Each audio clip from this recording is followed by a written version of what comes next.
नमस्कार, मैं संजय सनम। दोस्तों, आज एक दुखद घटना और उस घटना से जुड़ा हुआ साक्षात्कार।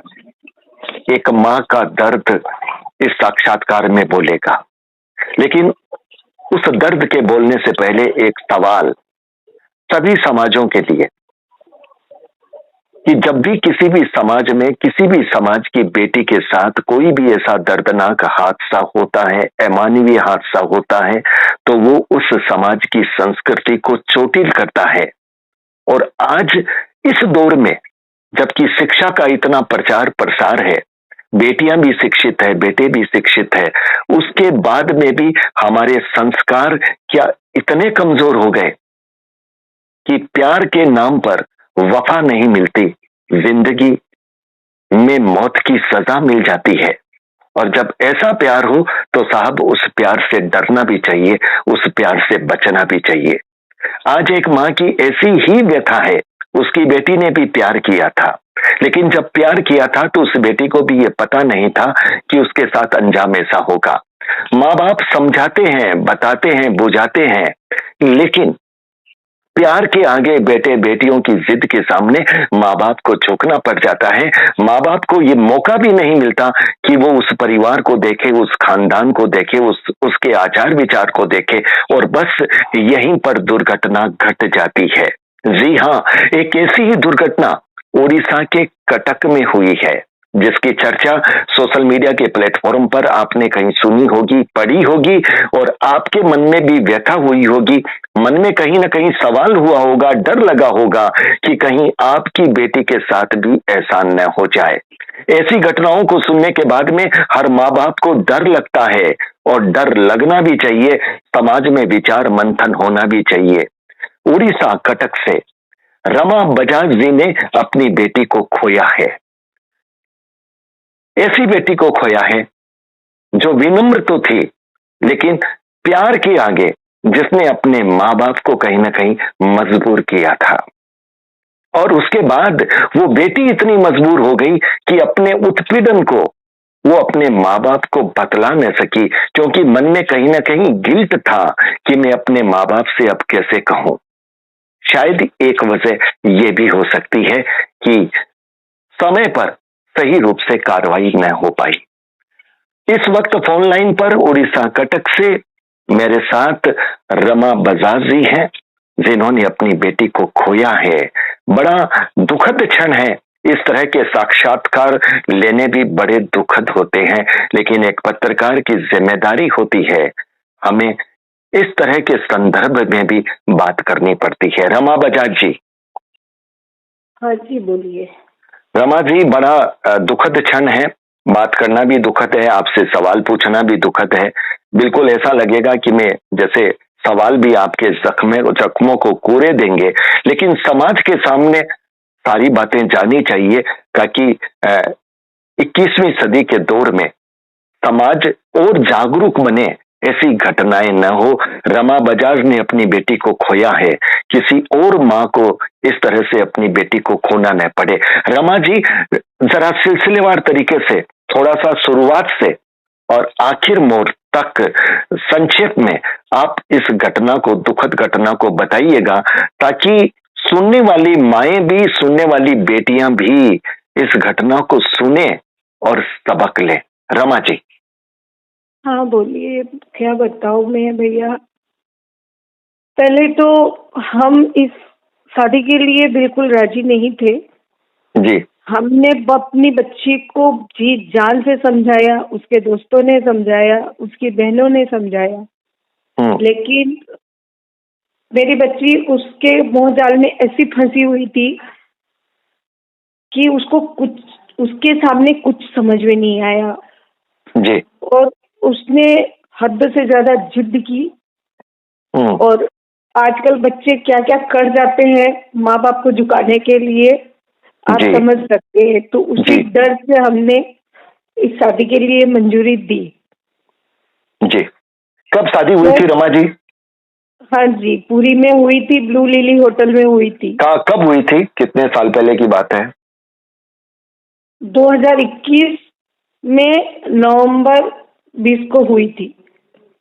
मतलब ये 3 साल का सफर रहा, 3 साल में ये दुखद घटना घट गई।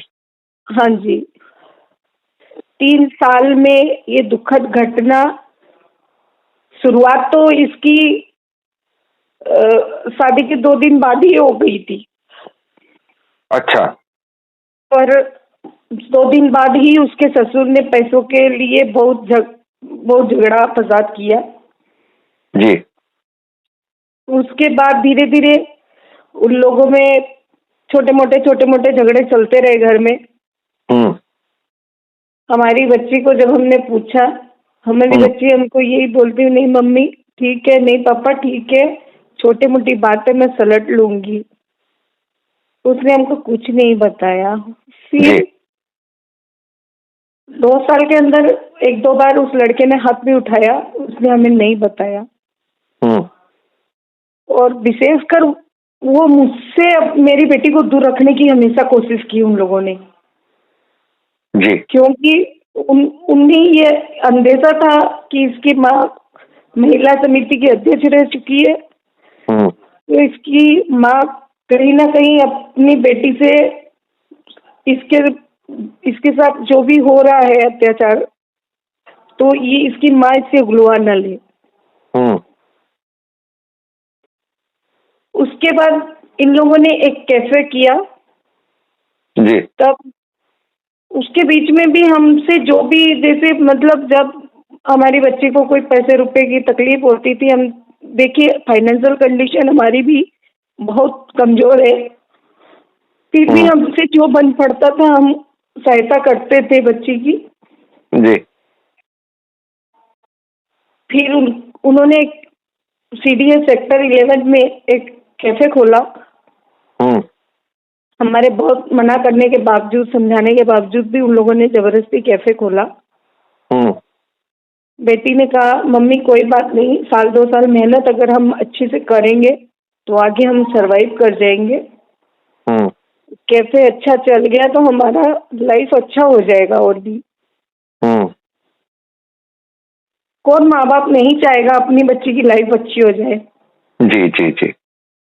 उस वक्त कैफे में भी हमने उनकी कम से कम 1-1.5 लाख रुपए की हमने सहायता की। मोटा मोटी 1.5 लाख रुपए का हमने उन लोगों को जो भी सामान पत्तर उनको चाहिए था हमने दिलाया। नहीं, ये इनके साथ जो उत्पीड़न होता था, बेटी क्या आपको बोलती थी कि मम्मा ऐसा हो रहा है, ऐसा कुछ? मैं आपको सिलसिले से बता रही हूँ भैया, सिलसिलेवार बता रही हूँ जी। कहाँ से उसकी ज्यादा मतलब ऐसे छोटा मोटा उत्पीड़न तो होता रहता था, उसने हमें बताया नहीं। एक ही साल वो कैफे रहा। उस कैफे 1 साल में उन्होंने मेरी बच्ची को कैफे में वेटर भी बना दिया, शेफ भी बना दिया, सब कुछ बना दिया।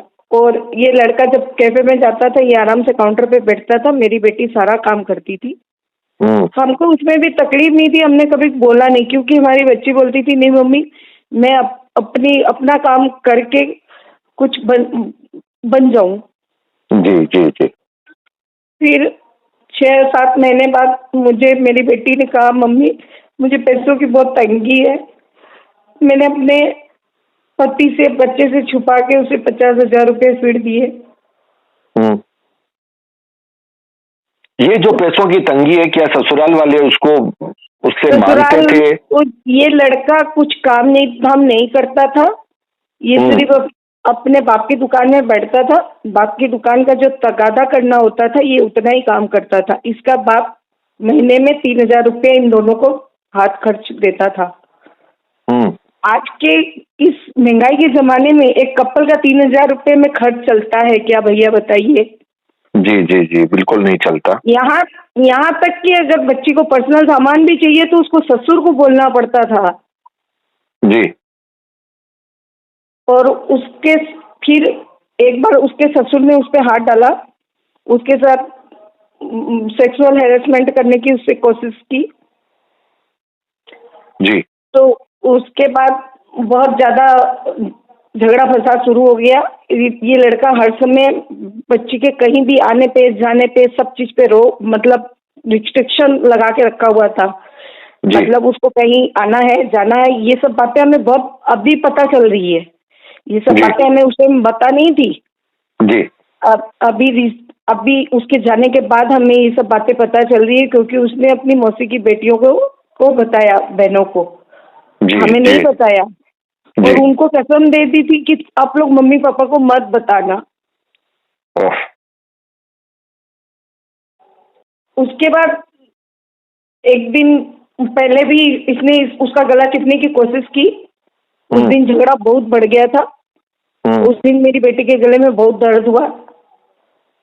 और उसने पापा को फोन किया, पापा मेरे को लेके जाओ। उसके पापा ने तुरंत 1 मिनट भी नहीं लगाया और बच्ची को ले आए। हाँ। तो जब आप उस बच्ची को लेके आए तो उनके सास ससुर से आपकी कोई बात हुई? आपने कहा ऐसा क्यों हो रहा है? कुछ ऐसी आपस में बातचीत होती हुई? सवाल नहीं, जवाब होते थे? नहीं। उसके परिवार वालों को जब हम पूछते थे, उसके सास ससुर हमें एक ही बात बोलते थे, ये पति पत्नी का झगड़ा है, हम लोग का कोई झगड़ा नहीं है। जबकि इसमें सबसे मेन रोल उसकी सास का था। उसकी सास हर समय हेरेसमेंट करती थी, मेरी बच्ची को रोटी तक के लिए तरसाती थी। मेरी बच्ची आधे वक्त भूखी रहती थी। कभी हमें शिकायत नहीं की बच्ची ने। जी। एक एक चावल के दाने के लिए उसके साथ झगड़ा करती थी। जी। हमने जब अपनी बच्ची को बहुत समझाया, जब हम 1.5 महीना यहाँ ला के रखे उसको, तो वो लड़का रोज इसको फोन कर करके मोटिवेट करता था। मतलब रोता था, मेरी माँ मेरे को खाना नहीं देती है, ये नहीं करती है, तुम आ जाओ, मेरा गलती हो गया, मेरे को माफ कर दो, हम नए सिरे से जिंदगी जिएंगे। रोज इसको मोटिवेट कर रहा। लेकिन मैंने अपनी बेटी को सख्त बोला, बच्चा तुम उस घर में मत जाओ। तुम अगर उसको तुम्हारी जरूरत है तो तुम घर जमाई बन के रह जाओ। उसमें राजी नहीं हुआ। प्यार में अंधे बच्चों को माँ बाप भी दुश्मन नजर आते हैं। जी। जी। जी। उसने जब इतना मोटिवेट किया, वो लोग आके नाक रगड़ लिए, हमसे गलती हो गया, माफ कर दीजिए, और कुछ हम बच्ची को कुछ भी नहीं सताएंगे। ये जस्ट दिवाली के पहले की बात है। या मतलब कौन आए? वो लड़का आया या उसके माँ बाप भी आए? उसके माँ बाप भी आए। वो माँ बाप एक बार आए थे। उसके माँ बाप साधारण बात करके चले गए। फिर वो लड़का ज्यादा करके वो लड़का ही परेशान किया। आके नाक रगड़ा, उसके पापा के आगे रोया धोया, सब किया। मुझसे बात नहीं की कुछ भी। मुझसे बात नहीं की कुछ भी। मतलब अपनी आपकी बेटी को उसने फिर भावनात्मक रूप से अपनी तरफ खींचने की कोशिश की। हाँ, हाँ। उसने मुझसे बात नहीं की कुछ भी। उसके पापा से बात किया, उस लड़की से बात किया। मैंने और मेरे बेटे ने बहुत समझाया कि आप एक बार FIR दो, उसके बाद ही बेटी को भेजेंगे। पर जैसे कि हालांकि सब माँ बाप यही चाहते हैं कि अगर कंप्रोमाइज, फिर बच्ची ने भी हमको प्रेशराइज किया कि पापा एक चांस और देके देख लेते हैं, अगर सुधर गए तो अच्छी बात है, नहीं सुधरे तो मैं वापस आ जाऊंगी। तो हर माँ बाप तो यही चाहेंगे ना कि बच्ची का घर बसा रहे, टूटे नहीं।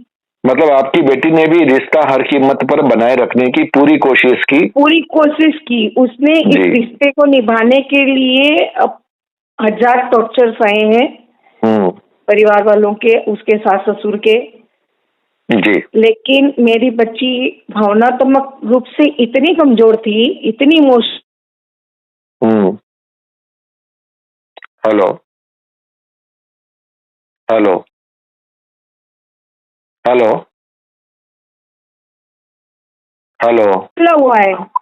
हाँ जी, आवाज, हाँ बोलिए। क्योंकि उसकी जरूरतें जो थी लड़के की, वो नशा करता था। उसकी जो जरूरतें थी वो उसके माँ बाप के द्वारा ही पूरी होती थी। जी। इन लोगों ने बहुत, मतलब उसकी माँ भी अनैतिक कार्यों में संलग्न थी। उसी के द्वारा उसने पैसे कमाए थे। और उसकी पहली शादी हो चुकी थी कलकत्ता में, जो कि ये पति जो है, ये उसका दूसरा पति है। अपने पहले पति को भी उसने बहुत सताया था। आप किसकी बात कर रहे हैं? आप इसकी बेटी की सास की? उसके साथ, जी हाँ, जी जी। उसकी सास की, उसकी सास। हमें ये सब चीजें अभी धीरे धीरे पता चल रही है। उसको उस पहले पति से उसका एक लड़का है जो कि कलकत्ता में रहता है। उसने उस लड़के को कलकत्ता में बसा रखा है। लेक टाउन में उनका खुद का घर कुल है। मिलाकर रमा जी, मोटी बात ये आती है कि अगर ये शुरुआत में अगर प्रशासन को बोल दिया जाता, समाज को बोल दिया जाता, लेकिन बात वही है कि आपकी बेटी ने भी मना किया था और हर संभव कोशिश ये की जाती है कि रिश्ता बने रहे, रिश्ता बिगड़े बना नहीं। रहे, जी बना जी रहे। जी जी। ये दिवाली के बाद अभी कितने दिन हुए हैं भैया? दिवाली के बाद 2-3 महीने ही हुए हैं। जी तो ये जी 2-3 महीने में भी उसको बहुत टॉर्चर किया गया है। लेकिन हमारी बच्ची हमसे छुपा गई बात सारी।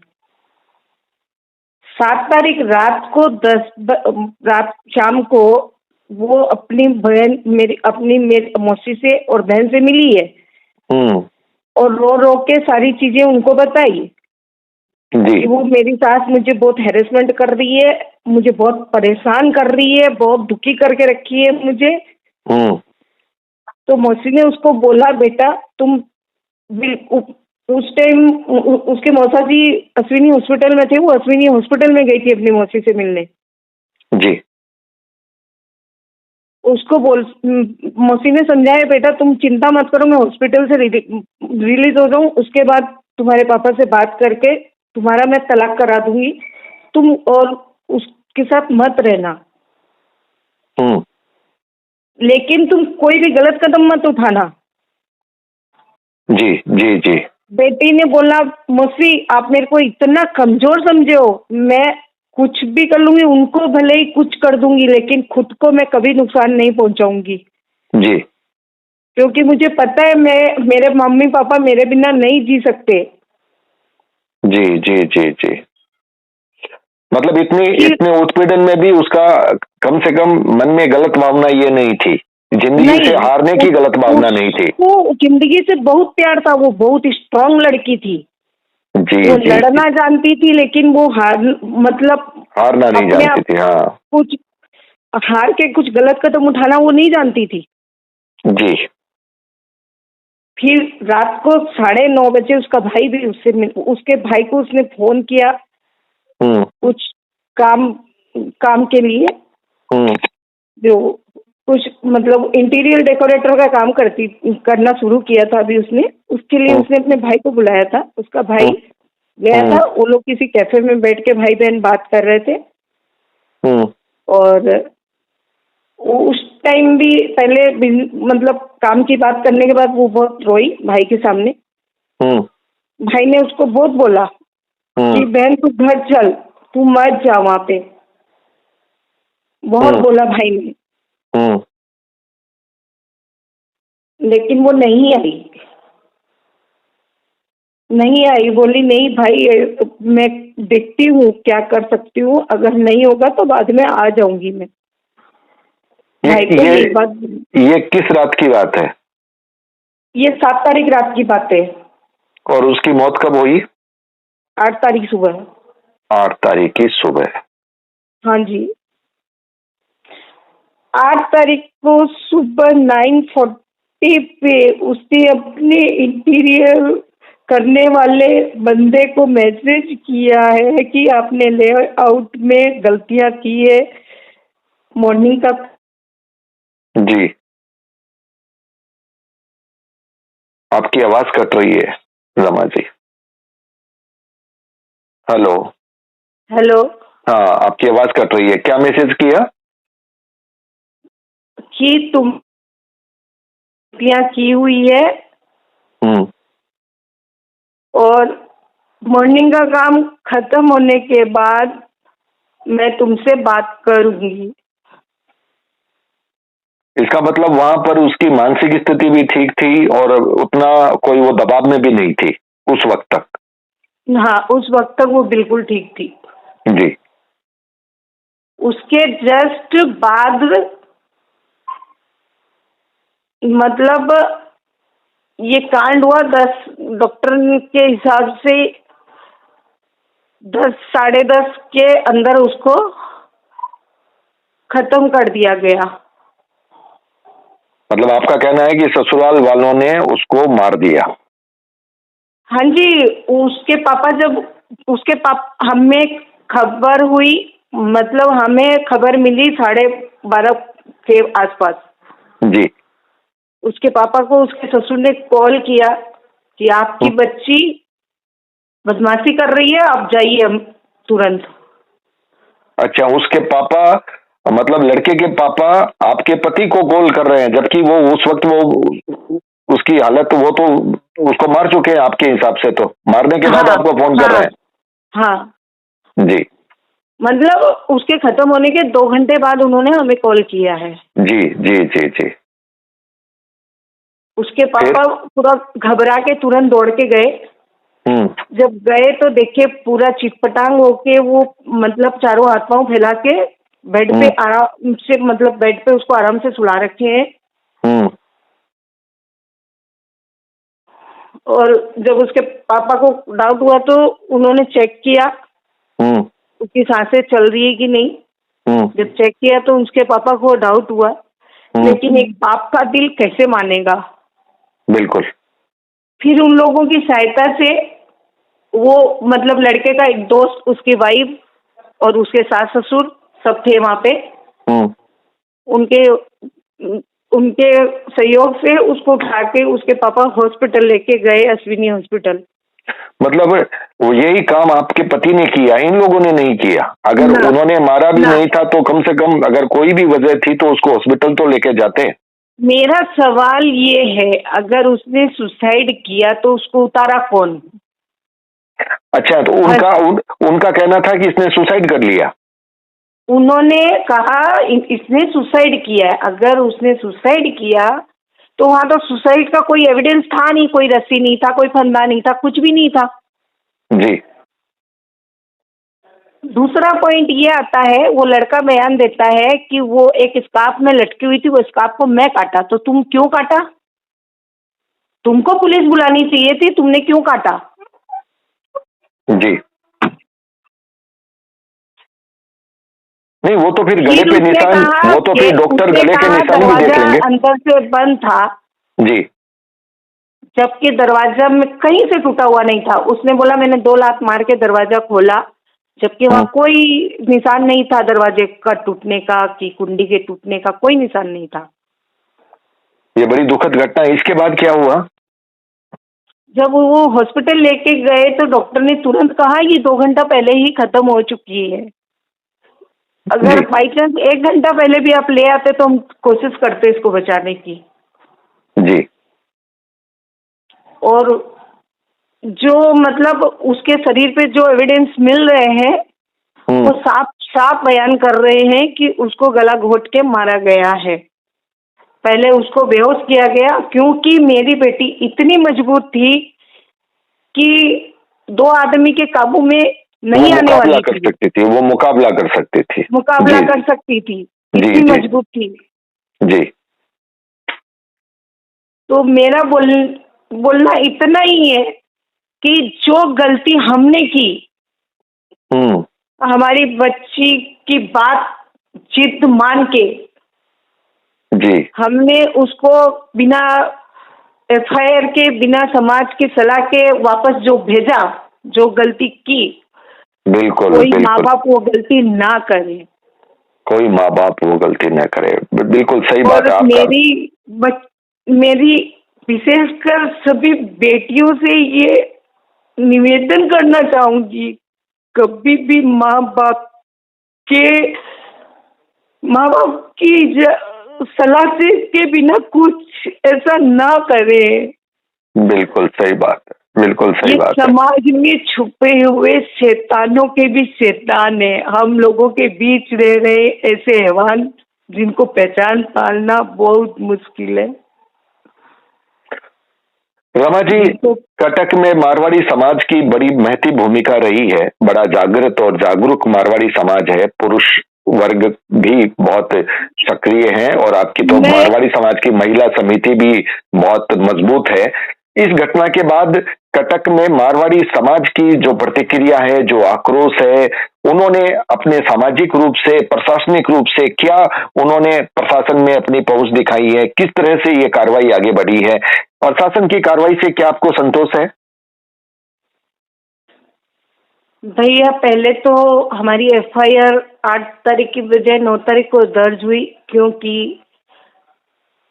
जो जिस थाने में एफआईआर हमने करवाई थी उसकी जो मेन इंस्पेक्टर आईपीओ है वो उस दिन कटक में मौजूद नहीं थी। ठीक है। नहीं, उसके तो बाद कैसी गतिविधि, मतलब प्रशासन जो अपना काम कर रहा है उससे आप संतुष्ट हैं? समाज संतुष्ट है? अभी आज जो कार्रवाई आज से शुरू की गई है, जो भी कार्रवाई शुरू की गई है वो आज से शुरू की गई है। आज उस लड़के को वापस कस्टडी में लिया गया है और उसके माता पिता फरार है, वो उसी दिन से फरार है। अच्छा, उसके माता पिता फरार हैं। तो सबसे मोटा सवाल तो, सबसे एक व्यवहारिक पक्ष से एक सवाल तो ये भी अमूमन लोगों के समझ में, विचार में आ ही जाता है कि जब आपने गलती नहीं की तो आप दोषी नहीं है, आपको पता है आपने ऐसा कुछ नहीं किया, तो आपने मतलब वो कटक छोड़ करके आप क्यों गए? ये सवाल सही रूप से आ जाता है। एक व्यवहारिक पक्ष इसका ये कहता है कि फिर आप बाहर क्यों गए? जी, ये भी है। और एक बात मैं ये भी बोलना चाहूंगी, वो लोग मेरी बेटी को अनैतिक कार्य करने के लिए दबाव बना रहे थे।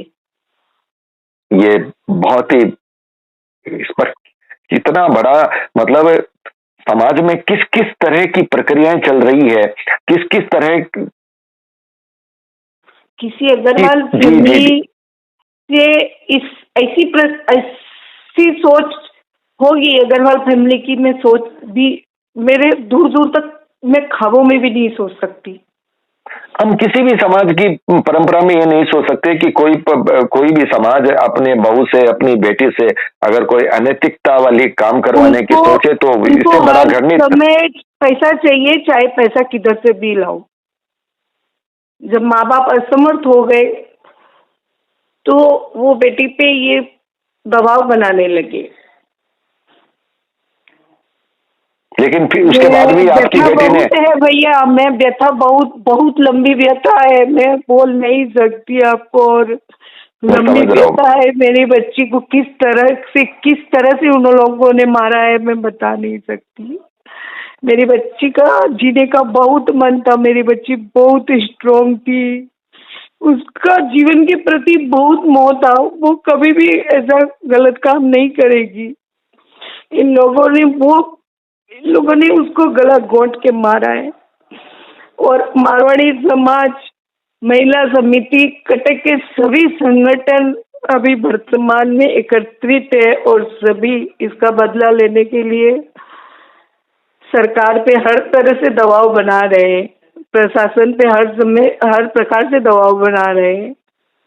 चलिए, समाज की भूमिका बहुत सकारात्मक है, ये बहुत सकारात्मक बात है। हम भी समाज का अभिनंदन करते हैं। कटक समाज के बारे में मैं वाकिफ हूँ। कटक मारवाड़ी समाज बहुत ही जागरूक समाज है और संगठित समाज है।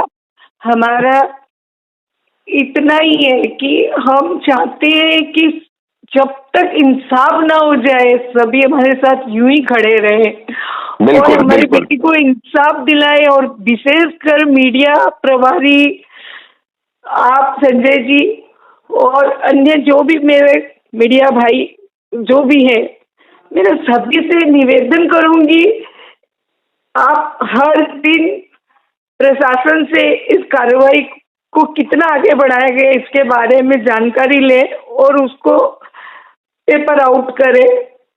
जी, और हर तरह से मीडिया में इस बात को बताया जाए, वो बेटी सिर्फ मेरी नहीं थी, पूरे कटक की बेटी थी। और आज मेरी बेटी के साथ जो हुआ वो किसी की बेटी के साथ ना हो। बिल्कुल, यही एक माँ की व्यथा है कि आज जो उसकी बेटी के साथ हुआ वो किसी और की बेटी के साथ ना हो, समाज में चिंतन हो, साथ ना हो ऐसा। मेरी बेटी ने बहुत दुख सहे, 3 साल में उसने दुख सहे और अंत में उन्हीं लोगों ने उसको पूरे जीवन से खत्म कर दिया। बहुत ही दुखद घटना, निंदनीय, जितनी निंदा की जाए उतनी कम, कुछ भी कहने को नहीं बचता। हमारा एक ही सवाल है, तुम अगर नहीं रखना चाहते थे उसको घर से निकाल देते, हम बिल्कुल रख सही लेते बात है, हमारी बच्ची को। बिल्कुल सही बात है कि जिंदगी और मौत की जो बात है कि जिंदगी आपके पास थी, आपने मौत क्यों दी? का अधिकार जी तुमको मिला? आप बिल्कुल सही कह रहे हैं रमा जी कि बात होती है, विचार बनते हैं, नहीं भी बनते, रिश्ते जुड़ते भी हैं, टूटते भी हैं, और कानून की व्यवस्था है, कानून की व्यवस्था के अंतर्गत हो सकता था काम, लेकिन इस तरह की दुखद घटनाएं झकझोर देती है, समाज को सोचने के लिए मजबूर करती है। मारवाड़ी समाज इतना समृद्ध समाज, विचारवान, ज्ञानवान समाज। हमारी एक ही रिक्वेस्ट है जी, उसके माँ बाप की फोटो मैंने मीडिया में डाली हुई है जी, कृपया उन दोनों को कहीं से भी ढूंढ के उनका पता कोई भी बताए, हम उनसे 5,000 रुपये का इनाम देंगे हमारी तरफ से। उनका कोई भी जो भी उनका पता बताएगा, जी, हम उनको 5,000 का इनाम देंगे और उसका पता बता दे हमें। जल्द से जल्द हम उसकी गिरफ्तारी चाहते हैं। बिल्कुल, ये आप चाहते हैं, सिर्फ आप ही नहीं चाहते। एक रिक्वेस्ट और भी है, हम चाहते हैं पुलिस प्रशासन के अंडर में उन तीनों का जुलूस निकाला जाए मुंह काला करके, और पूरे शहर में घुमाया जाए उन दरिंदों को, ताकि पता चले लोगों को कि ऐसे दरिंदे भी समाज में हैं। बिल्कुल, आपकी व्यथा, आपका दर्द और आपका आक्रोश ये समझा जा सकता है, और मैं तो ये अपेक्षा करता हूं कि कटक का पुलिस प्रशासन निश्चित रूप से बहुत ही सही रूप से काम कर रहा होगा, काम सही रूप से करेगा, क्योंकि भावना सबके पास होती है, बेटियां सबकी होती है। जो हमारे पुलिस अधिकारी हैं, जो हमारे पुलिस के लोग हैं, उनकी भी बेटियां हैं, तो उनके मन में भी ये भावना, ये संवेदना जरूर रहेगी कि किसी भी बेटी के साथ इस तरह की घटना न हो। समाज की भूमिका, जैसा आपने बताया कि समाज बहुत अच्छी भूमिका के साथ है, तो मैं कटक मारवाड़ी समाज, महिला समिति, सबका तहे दिल से अभिनंदन करता हूं, और हमारे पत्रकार मित्र कटक के बड़े जागरूक हैं, और ये भूमिका उनके लिए बहुत महत्वपूर्ण है, क्योंकि वो स्थानीय है, प्रशासन से जुड़े हुए हैं। जी, सभी मारवाड़ी जो मतलब चाहे वो किसी भी संगठन से हो, सभी अभी एकजुट है होकर इस कार्य को आगे बढ़ाने में अपनी पूरी कोशिश कर रहे हैं। बिल्कुल बिल्कुल बिल्कुल, ये आपने कही, मैं उनकी आभारी हूँ। जिस दिन मुझे इंसाफ मिल जाएगा, मैं नतमस्तक होकर उनकी आभार प्रकट करूंगी। बिल्कुल बिल्कुल बिल्कुल बिल्कुल बिल्कुल। आपका दर्द, ये इस तरह के इंटरव्यू सचमुच दुखद होते हैं, लेना पड़ता है, और भगवान किसी के साथ ऐसा न करे। समाज में जब भी ऐसी घटनाएं होती है तो सिर्फ दर्द नहीं होता, आक्रोश होता है, खून उबल जाता है कि इस तरह की घटनाएं लोग कर क्यों लेते हैं। रिश्ते तोड़े जा सकते हैं, लेकिन इस तरह से किसी की जिंदगी लेना, जैसा कि रमा जी कह रही हैं, वो न तो संविधान इजाजत देता है, न कानून इजाजत देता है, न ही मानवीयता इजाजत देती है। रमा जी, आप हमारे साथ जुड़े, आपने अपनी बात कही, आपकी बात को हम सोशल मीडिया के प्लेटफॉर्म पर रख रहे हैं। उस बात को प्लेटफॉर्म पर रखने से पहले परमपिता ईश्वर से प्रार्थना करते हैं आप और आपके परिवार को हिम्मत और धैर्य प्रदान करे, और आपकी बेटी को इंसाफ मिले, और आपकी बेटी की आत्मा को ईश्वर शांति प्रदान करे, और इसके साथ साथ सभी समाज के लोग जागरूक हों, और हमारी बेटियां विशेष रूप से इस तरह की घटनाओं को सुने। प्यार करना अपराध नहीं है, लेकिन जागरूकता के साथ अपने परिवार को साथ में रख करके परिवार को मौका दीजिए कि आपने जिससे प्यार किया है उसके खानदान को देख ले, उसके संस्कार को देख ले, उनके आचार विचार को देख ले। कोई भी माँ बाप अपनी बेटे बेटी को दर्द में देखना नहीं चाहता, हर माँ बाप अपने बेटे बेटी की खुशी चाहते हैं। तो अपने माँ बाप की भावनाओं का भी सम्मान करें, जैसा कि रमा जी ने कहा है। तो रमा जी, आप हमारे साथ जुड़े, हम आपकी बात को सोशल मीडिया के प्लेटफॉर्म पर दे रहे हैं। बहुत बहुत आभार। धन्यवाद। नमस्कार।